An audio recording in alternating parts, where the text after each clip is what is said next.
Warahmatullahi wabarakatuh. Bismillahirrahmanirrahim.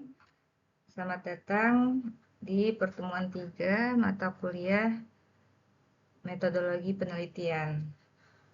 Hari ini kita akan membahas mengenai proses penelitian.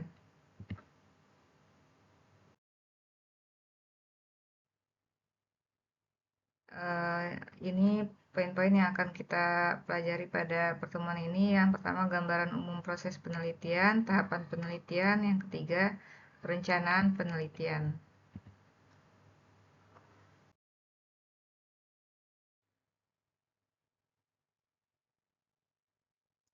Nah, pada proses penelitian, pada sebuah penelitian ada suatu rangkaian ya yang disebut dengan proses penelitian. Jadi proses penelitian itu adalah seluruh rangkaian yang dilakukan oleh seorang peneliti, mulai dari awal sampai mendapatkan hasil penelitian berdasarkan suatu tujuan.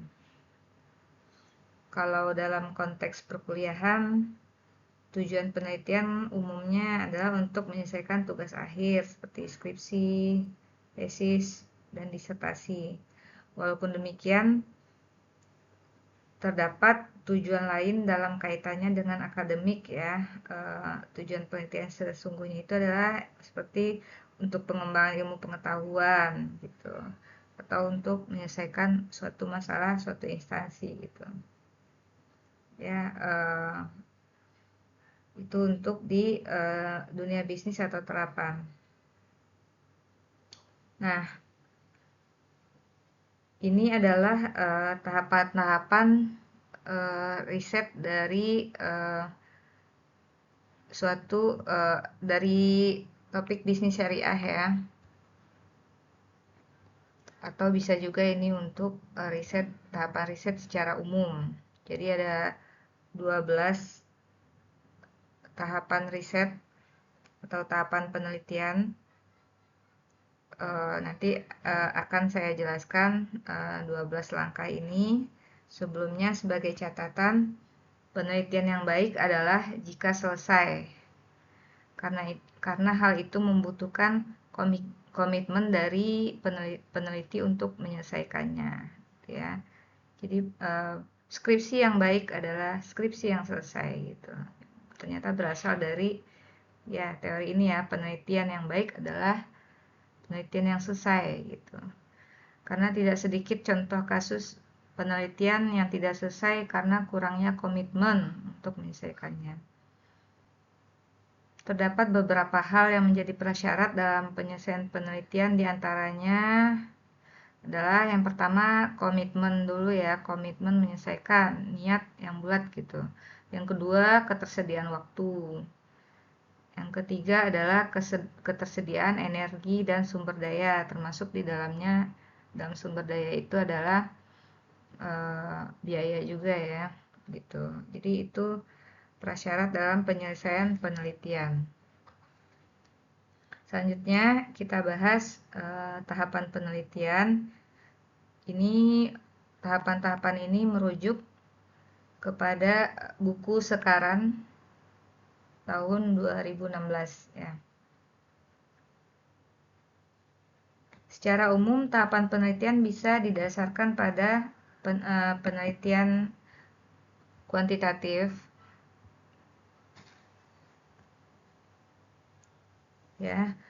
Pendekatan kuantitatif dilakukan melalui langkah penyusunan hipotesis berdasarkan teori, dan pada akhirnya tujuan penelitian adalah untuk menguji teori yang digunakan melalui pengujian hipotesis yang disusun. Nah, sementara untuk pendekatan kualitatif itu tanpa penyusunan hipotesis, jadi langsung mendesain penelitian berdasarkan kajian literatur yang ada atau teori yang ada. Jadi dalam proses ini pertanyaan penelitian harus bisa terjawab atau langkah induktif namanya ya. Baik, yang pertama penjabaran tahap penelitian. Yang pertama adalah observasi untuk mengidentifikasi area-area yang menarik untuk diteliti.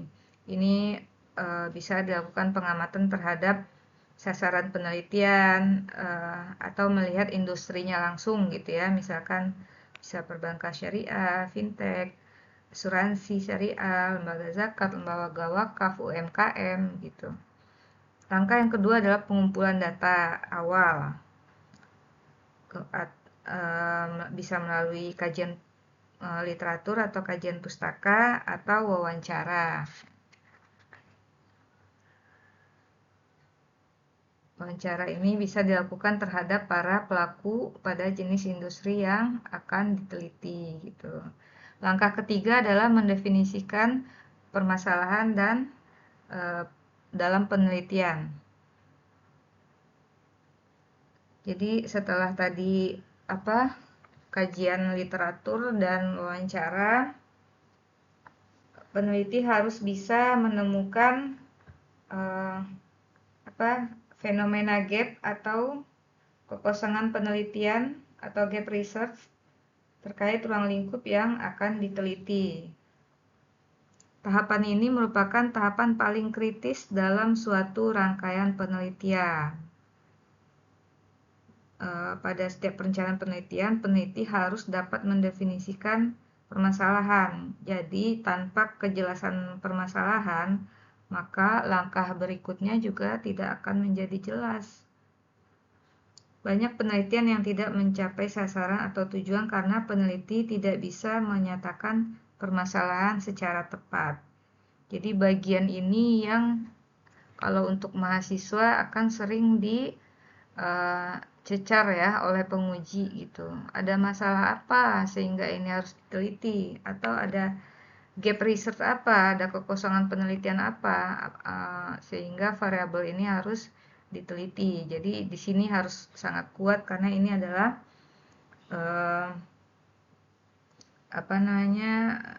namanya tadi tahapan yang paling kritis ya di nomor 3 ini.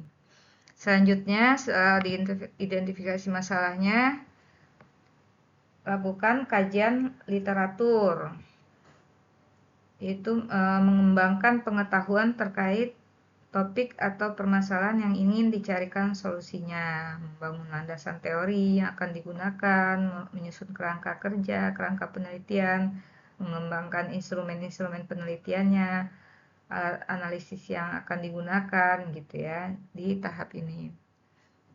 Yang kelima, baru selanjutnya dilakukan pengumpulan dan pengolahan data.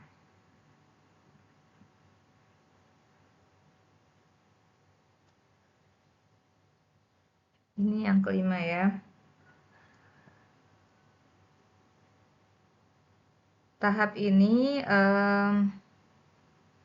bentar, penyusunan kerangka. Oh, ini nomornya agak terbalik ya.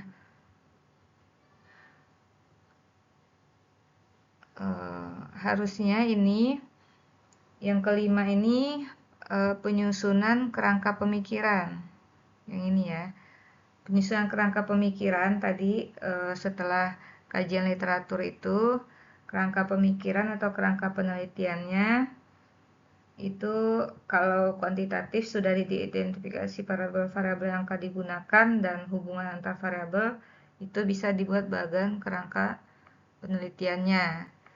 Lalu setelah itu susun hipotesisnya. Hipotesisnya itu harus selaras dengan rumusan masalah dan tujuan penelitian. Gitu. Jika misalkan penelitian mempunyai 3 rumusan masalah, seyogianya terdapat 3 tujuan penelitian dan 3 hipotesis. Mengingat hipotesis ini merupakan jawaban sementara atau dugaan sementara atas rumusan masalah yang dibuat. Setelah itu baru menyusun desain penelitian.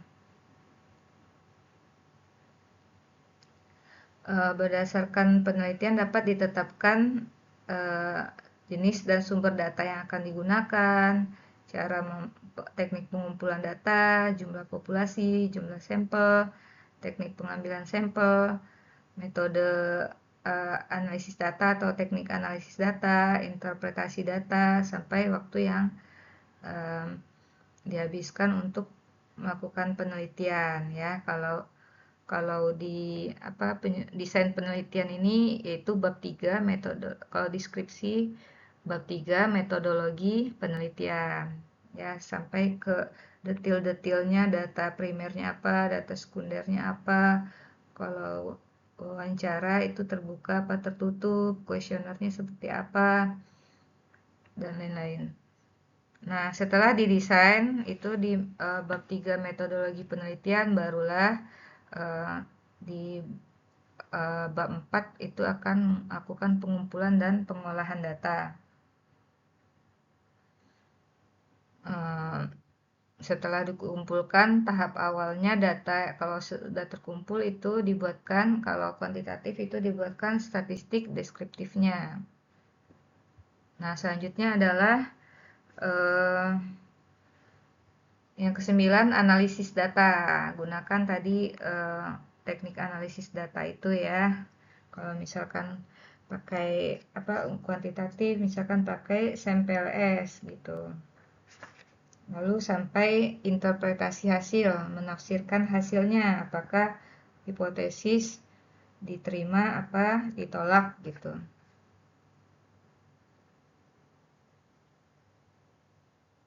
Jika diterima, maka itu sudah selesai. Jika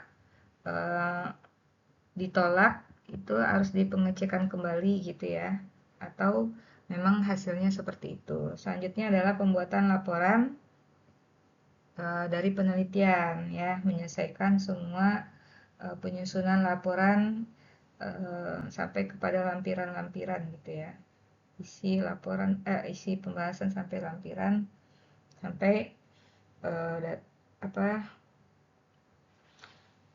daftar pusakanya gitu.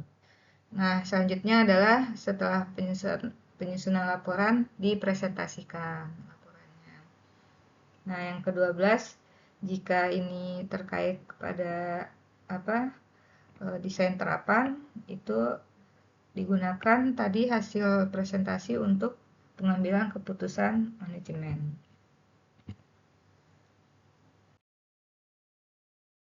Ini detail dari yang tadi juga ya, tahapan proses penelitiannya, observasi, pengumpulan data awal, definisi masalah atau literatur, kemudian kerangka teoritis, kemudian hipotesis.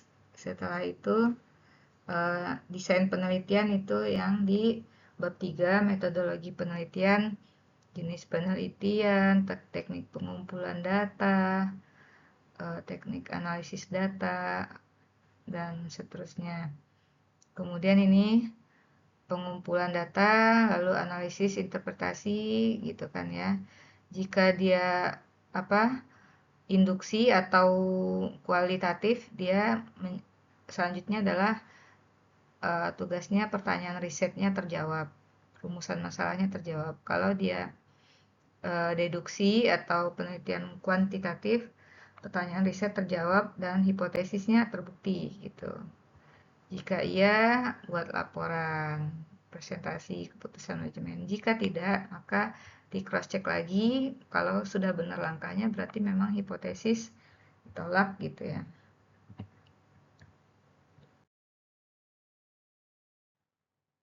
Nah, ini tahap penelitian berdasarkan pendapat beberapa ahli yang lain ya. Tahapan-tahapan penelitian yang pertama adalah menentukan topik penelitian. Topik merupakan sesuatu yang menjadi perbincangan, dapat berupa kumpulan masalah atau tujuan tertentu. Ini kaidah yang harus diperhatikan dalam pemilihan topik, yaitu yang pertama, topiknya harus menarik, isu-isu terkini ataupun isu yang sedang hangat diperbincangkan. Yang kedua, topik yang penting dan memberikan manfaat. Topik ini harus memberikan dampak atau pengaruh yang baik bagi perkembangan keilmuan, bagi kondisi sosial masyarakat, atau perkembangan perekonomian suatu daerah, dan lain-lain. Yang ketiga, topik yang dapat dikelola, manageable gitu. Topik yang tidak nyata sebaiknya dihindari agar kerangka waktu penyelesaian penelitian bisa ditetapkan. Semakin konkret topik, maka akan semakin mudah menetapkan waktu penyelesaian penelitian. Dan dapat dikelola ini juga secara waktu, secara biaya, dan secara kemampuan si peneliti. Yang keempat adalah topik yang dipilih memiliki ketersediaan data. Jika data tidak tersedia atau sulit diperoleh, ini kemungkinan akan mentok ya penelitian ini gitu. Sering kejadian sudah di tahap sampai desain penelitian, ternyata ketika mengumpulkan data ditolak oleh instansi yang menjadi objek penelitian begitu. Jadi pastikan sebelum langkah jauh, pastikan data itu tersedia dan mudah untuk diakses gitu. Kalau ke lembaga harus satu rami dulu ke lembaganya, atau kalau dari website pastikan data lengkap di website tersebut. Nah, berikut contoh-contoh topik yang terkait dengan ekonomi Islam.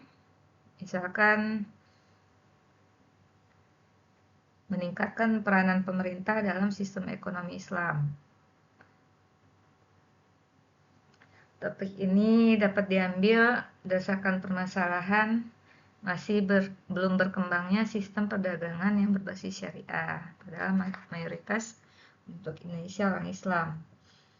Contoh topik berikutnya, membangun sektor real yang berorientasikan pada pasar uang Islam. Kemudian topik tentang etika bisnis syariah.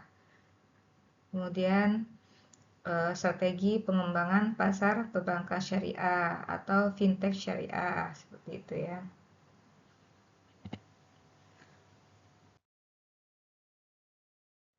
Selanjutnya, yang kedua adalah tahap kedua, mengidentifikasi masalah ya.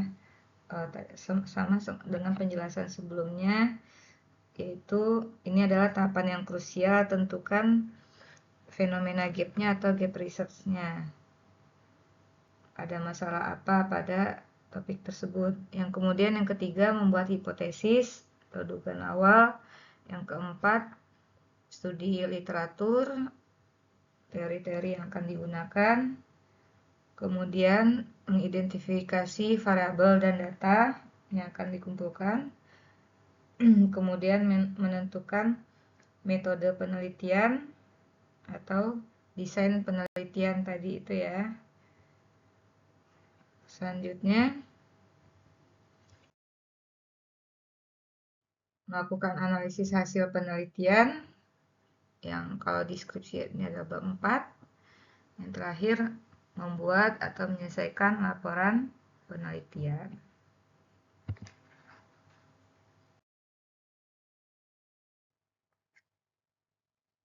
Selanjutnya adalah perencanaan penelitian. Ini adalah rencana terkait dengan pendekatan dan metode yang akan digunakan dalam penelitian, yang mana hal tersebut dituangkan pada proposal penelitian. Nah, desain penelitian itu dikelompokkan menjadi dua ya. Yang pertama, desain penelitian eksploratif. Yang kedua, konklusif. Tuh. Sedangkan untuk konklusif sendiri itu dikelompokkan menjadi dua, yaitu deskriptif dan kausal. Nah, ini perbedaan dari Penelitian deskriptif dan kausal yang pertama, untuk deskriptif itu dia untuk menggambarkan sesuatu, objek. Terus atau untuk menentukan persepsi karakteristik produk. Terus bisa menggunakan satu sampel atau lebih pada satu waktu tertentu. Terus contoh penelitiannya misalkan kajian mengenai penjualan, yang mana kajian ini akan menggambarkan penjualan berdasarkan kawasan geografis tertentu gitu. Sedangkan penelitian kausal ini adalah untuk menggambarkan penelitian sebab akibat, biasanya untuk menggambarkan hubungan antar variabel, bisa untuk memprediksikan suatu fenomena melalui model matematis.